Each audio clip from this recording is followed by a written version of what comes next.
اعوذ باللہ من الشیطان الرجیم۔ بسم اللہ الرحمن الرحیم۔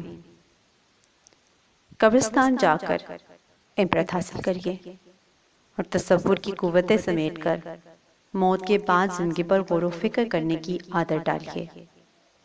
ایک بار حضرت علی رضی اللہ تعالیٰ عنہ قبرستان میں تشریف لے گئے۔ آپ رضی اللہ تعالیٰ عنہ کے ہمراہ حضرت کمیل رضی اللہ تعالیٰ عنہ بھی تھے۔ قبرستان پہنچ کر آپ نے ایک نظر قبروں پر ڈالی اور پھر قبر والوں کو مخاطب کرتے ہوئے فرمایا: اے قبر کے بسنے والوں، اے کھنڈروں میں رہنے والوں، اے وحشت اور تنہائی میں رہنے والوں، کہو تمہاری کیا خیر خبر ہے؟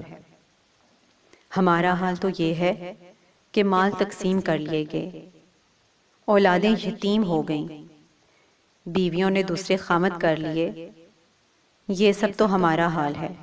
اب تم بھی کچھ اپنی خیر خبر سناؤ۔ پھر آپ کچھ دیر کے لیے خاموش رہے۔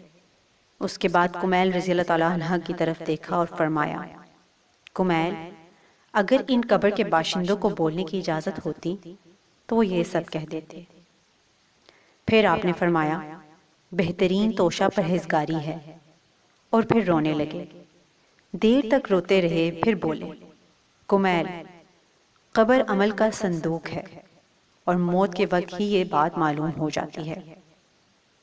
ہمیں چاہیے کہ ہم جنازے کے ساتھ قبرستان بھی جائیں اور میت کے دفنانے میں شریک رہیں، اور کبھی ویسے بھی قبرستان میں چلے جایا کریں۔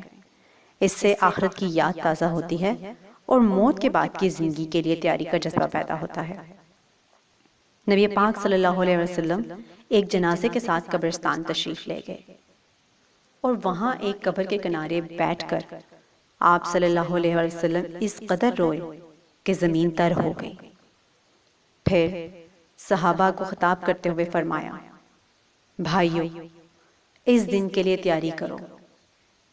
ایک مرتبہ قبر کے پاس بیٹھ کر آپ صلی اللہ علیہ وسلم نے فرمایا: قبر روزانہ انتہائی بھیانک آواز میں پکارتی ہے: اے آدم کی اولاد، تو مجھے بھول گئی؟ میں تنہائی کا گھر ہوں، میں اجنبیت اور وحشت کا مقام ہوں، میں کیڑے مکوڑوں کا مکان ہوں، میں تنگی اور مصیبت کی جگہ ہوں۔